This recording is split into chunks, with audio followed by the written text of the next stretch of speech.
This is Andi Purewal for Boxing News. I'm joined by promoter Eddie Hearn out here in Florida. Eddie, firstly, how are you? You got a nice round of golf on the horizon, it seems. Yeah, a little bit of golf this afternoon. I'm having a great time out here, to be honest with you. Training twice a day, a little bit of sun. I really like the fight card on Saturday. Obviously, it's my job to say so, but top to bottom, from before the bell to obviously the main event and Conor Benn thrown in the middle. Brilliant unification fight between Ryan and McCaskill. Ammo Williams against Steve Rolls. Really good night of boxing. We obviously just saw quite a fiery face-off there between the main event. What did you make of that and what are you expecting tomorrow night? It was quite friendly. I mean, Richardson just said, you are going to see something you've never seen before tomorrow night. Like, he said, my skill levels, you're going to be so shocked. And he said, Zepeda, I've seen it all. I've seen it all, and you're in for a real fight. And I think it's a great moment for Richardson Hitchins, because a lot of people feel that Hitchins is so on a level, but from that same school as Shakur and Devin and Tank. And I think he might be, but this is the kind of fight where you have to show it. And if you can show it, do a job on Zepeda, maybe even stop him, I think it's a statement to say he's ready for those guys. I don't think there's many levels beyond Zepeda. So Richardson Hitchins is a very talented fighter, and we'll see how tough he is tomorrow night. Jessica McCaskill-Ryan, a unified world title fight there. Just walk me through what you're expecting from him. I think that the general idea is to box against Jessica McCaskill. I think that's very difficult to do. I thought Chantel Cameron did a fantastic job in doing that and fighting and boxing in spells. I think that's the key. I don't think you can just box off the back foot and allow. And Sandy likes to hold her feet. She likes to fight as well. And McCaskill will make her fight. I think Jessica McCaskill doesn't really get the credit, in terms of what she's achieved. And she's going in the deep end again against Sandy Ryan. I think, who's the favourite? Is it a 50-50 fight? Sandy looks really, really good. And she's 7-0. She's super fresh. And this is a fight to put her in for all the big fights, for undisputed, put her in the mix with all those other names. Even Chantel Cameron, might be undisputed if Chantel beats Katie Taylor. So, a great opportunity for Sandy, and I really respect what she's done and the way she's done it after coming through that defeat in her third fight, and she's ready. Your relationship with Joe Gallagher may not be the best, Eddie, but obviously he's a trainer there for Tasha Jonas. Whoever wins on Saturday night, is there a chance that you might try and make that undisputed bout there? You'd hope so. I mean, look, we wanted to make the undisputed fight at 154 with Natasha and Terry.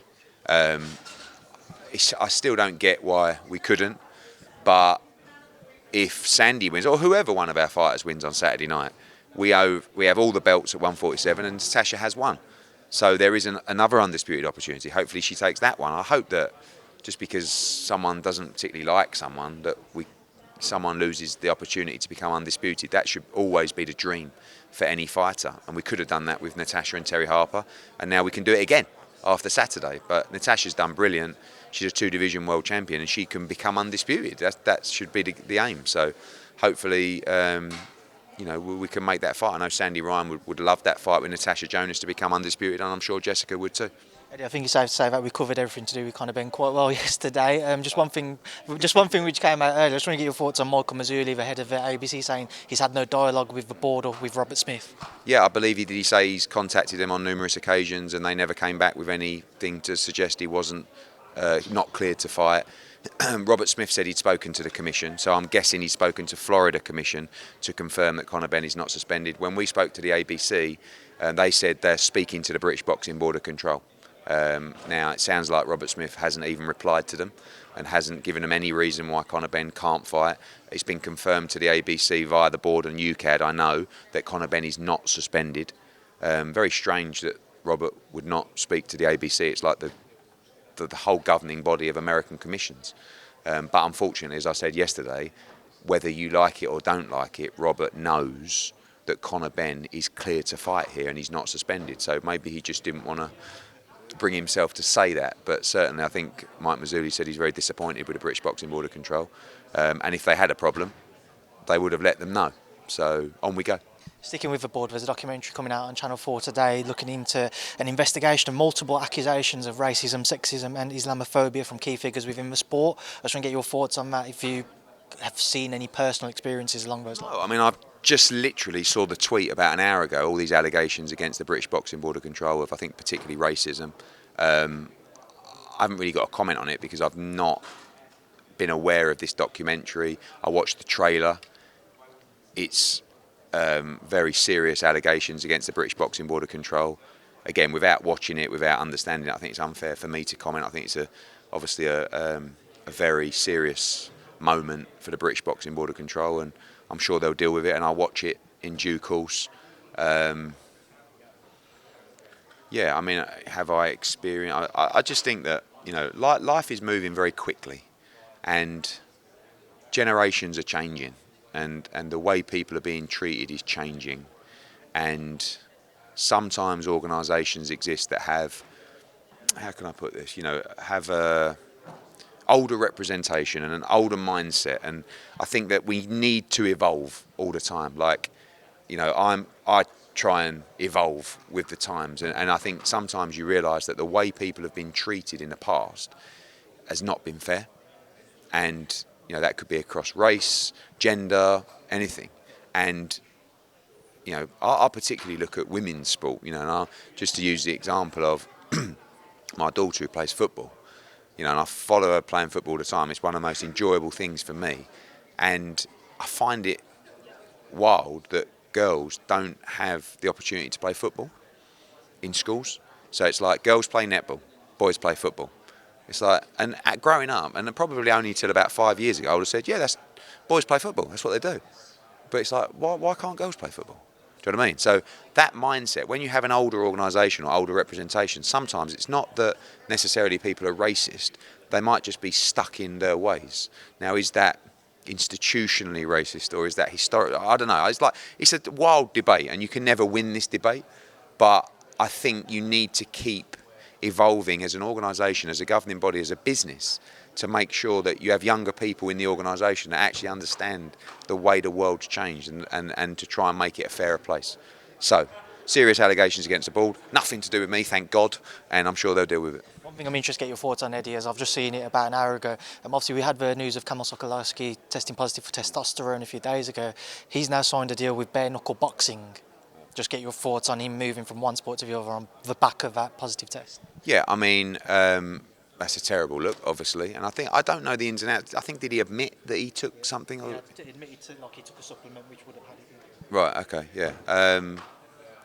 I think bare knuckle boxing and all that kind of stuff. I mean, I think people sometimes criticise boxing for a lack of red tape, but actually, when you look at the mixed martial arts world, I think boxing is one of the most regulated and safest codes in combat sports. Honestly, like, you know, and again, going to Conor this week, like, I promise you, it wasn't a hello Florida, can we just we've got a fight, can we just slip Conor Benn on, do us a favour? It was paperwork, it was tests, it was ABC, it was Texas Commission, it was them trying to communicate with governing bodies and the British Boxing Board of Control. Like, in this instance, it's just there are no regulatory boards. So the bare knuckle boxer, I don't know, maybe that is the board, and they make their own decisions. That's why we can't make decisions, disciplinary decisions, on fighters with adverse findings. We need the commissions to do that, independent commissions. And as much as I always criticise British Boxing Board of Control, they do a really good job. They're one of the best commissions in the world, and it's a very tough job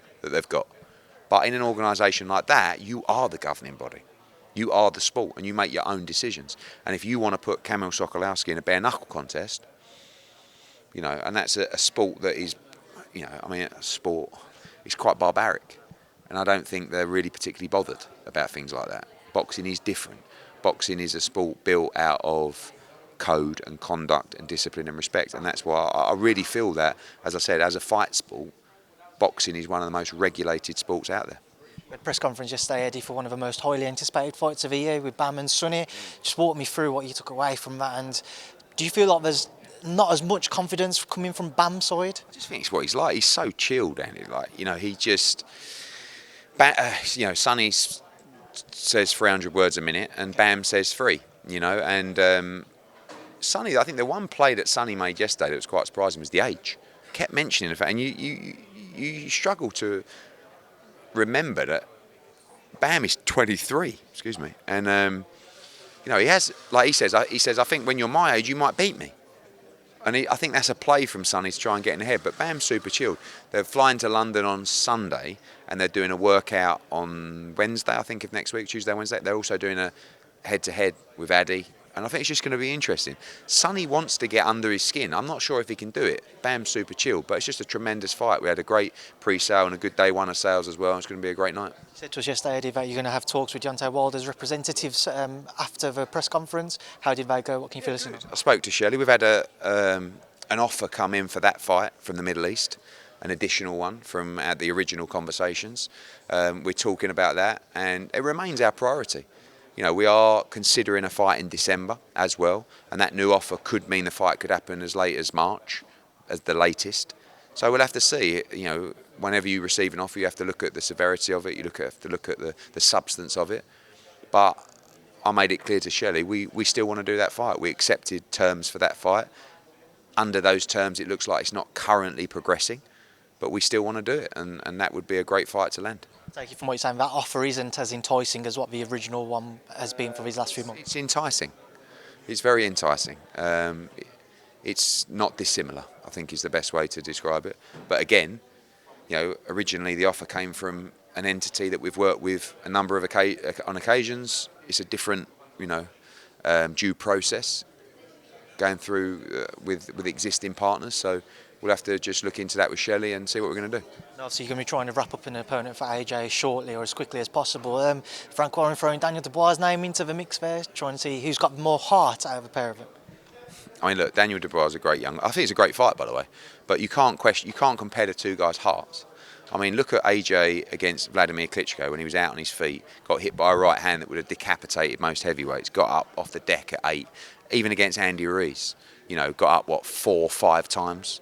AJ would never sit on his knee and look in the referee's eyes and listen to a count reach 10 without coming off his knee. And Daniel Dubois has done it in 2 fights now. Now, I'm not criticising him because I think he's a great heavyweight. I think he's been thrown in much too early. But we can't do that fight at the moment because obviously Frank Warren's got the rematch because of the appeal, because of the low blow. But on a serious note, I think in time, that's a fight that could definitely happen. I think they need to rebuild Daniel Dubois and stop throwing him in big fights to try and cash him out. What is he, 25, 24? You know, he could have 10 years left in the game. But he needs the confidence, he needs you know, the schooling. And I don't see that as a difficult fight for Anthony Joshua right now, but I'm sure in time that could be a big fight if Daniel can rebuild the confidence. Just a couple to end on. Haney-Prograis, when do we get an announcement on that front, Ed? Very soon. We're tying everything up, and I'm very confident you're going to see that fight December 9th. And then final one, Canelo-Charlo taking place next week. Obviously, Canelo's somebody you know well. What are your thoughts on it? I can't believe it's come around so quick. Feels like a bit of a lack of hype, but all the hype comes on fight week, and I'm sure it'll be massive next week. I think Canelo looks pumped. I think he wins the fight by late stoppage, but I think it's a good fight. You know, Charlo's a very talented fighter. I do think he's too small, but he can really fight. And I think if Canelo's not the same fighter, he'll struggle. It is a pleasure as always. Thank you for speaking to me. Thank you.